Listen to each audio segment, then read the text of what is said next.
So in this video, we're going to take a look at all of the great things that you can do if you have an Apple Pencil. Now, I'm doing this on my iPad Pro. The same is going to work whether you're on an iPad 7th Gen and using the initial Apple Pencil. So, you know, there's a few functionality differences between the two, which I will highlight as we're working through things that I can do with the Apple Pencil 2.0. On the iPad Pro, but we're going to focus mostly on the main features of what you can do. So let's get started with just the obvious, which is being able to write directly onto the screen. Now, because I've got the Apple Pencil rather than a stylus, I can just start to write straight away onto the screen. And you'll see that it really is really responsive in terms of adding in that text directly onto the screen. There's really, really low latency, i.e. the difference between when I make the mark and the mark showing up on the screen. So it really works fantastically well for that. Obviously, from the point of view of what I use it for, it could be for drawing pictures. I'm not an artist. I've said that numerous times in lots of these videos, but that's kind of the process. Now, something which really helps within this, and I'm just going to highlight this within Notes. If I tap on the pen tool, which is this one down by here, it's going to bring up a whole lot of options in terms of the things I want to do. It actually moves, it's moved over here, my little icon, which is where all of my icons sit. And I've got a whole range of things in here that I can choose from. Okay, now this is, if you haven't got an Apple Pencil, you can still do this. But obviously it works really well. A couple of things just to highlight here, just being able to draw straight lines using the ruler, etc. So there's so much in there that really, really support. And because the point of the Apple Pencil replicates really the point of a pen or a pencil that you might be using, a normal pen or pencil, it really does help with that kind of being very precise in what you're doing. So that's it from creating notes. The other thing to highlight from a notes point of view, and I can't demonstrate this while screen recording, but if my screen was off and I took the Apple Pencil and tapped the screen, it goes straight into a note for me. So let's imagine I'm in a meeting and someone said something and I want to quickly note it down. I don't actually even need to open the screen and go to notes or any of that. Just a quick shortcut, tap the screen, I'm straight into it. That's a really, really nice feature. Now I'm going to jump into Pages and just have a look at some different things. Now, obviously within Pages, if you've seen in other videos, I can draw directly into this. Again, if I tap on the screen, you'll see that I've got those drawing features. But something slightly different within Pages that I can do is this smart annotation.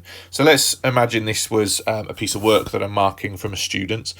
And I want to annotate some of the things that they've done that I want them to correct. Well, first of all, it's not note talking. That obviously needs a space in it, so I'm going to draw that to their attention. This also needs to be capitalized. Maybe that should be a full stop. So I can use this to mark directly onto that student's work. And then when the student goes into their work, and let's say they're changing this, you'll see that what that does, oops, I've actually corrected it with exactly the same word. It actually then moves those things around. If I just to really highlight this, if I put lots of space in that, can you see how the annotations that I've made actually move with it? So I'm not drawing directly onto the work, but at the same time, it's not a completely separate layer either. It really does work between those two modes where, it's not making a difference to the original work that's there, but at the same time, it moves with the work. So if something changes, if a student puts in an entire paragraph above, if I just sort of replicate that by pushing on space, the annotations have stayed stuck to that work. So that's a really, really useful tool as well when you're marking students' work. Now, I had this question recently on another session I was doing, and it was, that's great, but can I do that within other applications? And no, this is an Apple Pages feature. This is something that's built into it. There are other ways that you can do this within other applications, but something else which is really, really neat is the fact that you can actually mark up, draw, annotate on anything. So even if it was a case of, I want students to identify some of the key apps that we're going to use and what we're using them for, it'd be really great to just take a screenshot of my iPad and draw all over it. Well, actually, a really, really quick shortcut to do that. Yes, I could take the screenshot, but actually, if I take my Apple Pencil and swipe from the bottom left corner, so off the screen and upwards into the screen, it actually takes a screenshot for me. It brings up my markup tools instantly over to the side, and now I can just draw directly onto any of this, highlight the apps, right all over the screen. And then I've got my options within this panel as well to share that out to anybody. So it could be that I'm just airdropping this to the students in the class, or it might be that I need to send this as a message to people, stick it in schoolwork, Teams, whatever it is I want to do with it. But also when I tap done, I have the option to then save that as photos, save it into my files, or just delete it. I might just be doing this as a demo and I don't want it to take up anything on my device, so I can just tap delete screenshot.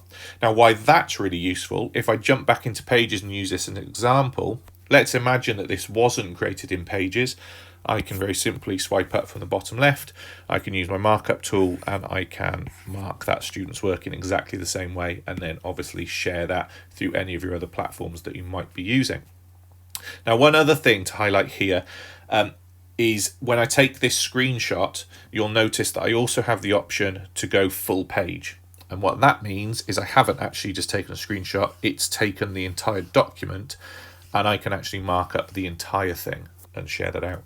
Now, where that also works, which is also useful to show, is in Safari. So let's say that I'm doing some research and I want to make some notes on this. Again, I could take individual screenshots, but again, I'm just going to go bottom left corner.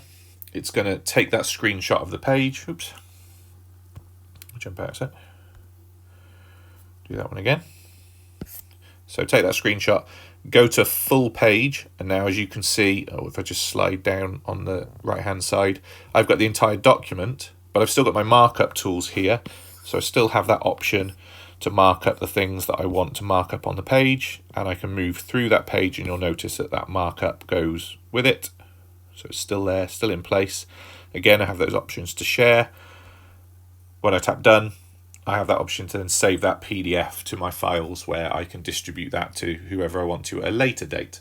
So loads and loads of really, really nice features in there, and a reason why the pencil isn't just for drawing, it's actually for that productivity and moving around things and sharing things with your students, and also your students being able to research and do markup on their websites that they're looking at, their work that they're working on, all sorts of things. And the one last thing to say on that whole markup thing, if I jump into Keynote, you'll notice that exactly the same thing happens on here. If I load this presentation up, again, I can swipe up from that bottom corner and go to a full page, and that's actually going to create that whole Keynote presentation as a PDF. So I have each one of the slides, down the side here, and I can zoom through them. And again, I have these elements of being able to draw directly onto it. So from an assessment, feedback, marking, lots and lots of different ways. It could even just be that personally I've created this presentation, I did it last year, I need to change it for this year. So what are the things I'm going to change? So I might change color, change picture. I can just use it to identify for me in a really, really quick and easy way. So again, don't just think of the pencil as what artists would use. The pencil is a really, really useful tool no matter what you're doing. Now, the last thing to say, and another really, really good thing to highlight, is that in iPad OS 14, there is a new function coming, which is really building on the capability of the pencil, and that is something called Scribble. Now, I can't demonstrate this to you on the device I've got, but you can see in this screenshot here that you can now, rather than type in any search boxes, type on the screen, you can now also write directly into them. So again, if I'm in the middle of doing some work and I open up a Safari page and I want to just search for something, I can write directly into that search box. It's going to turn it into text for me. Now, there are loads of other features in Scribble that are going to absolutely transform what you can do with the Apple Pencil, but it really does change how you interact with your device and how your learners can access their learning in a different way. So there we go. A few ways that you can use Apple Pencil on your iPad.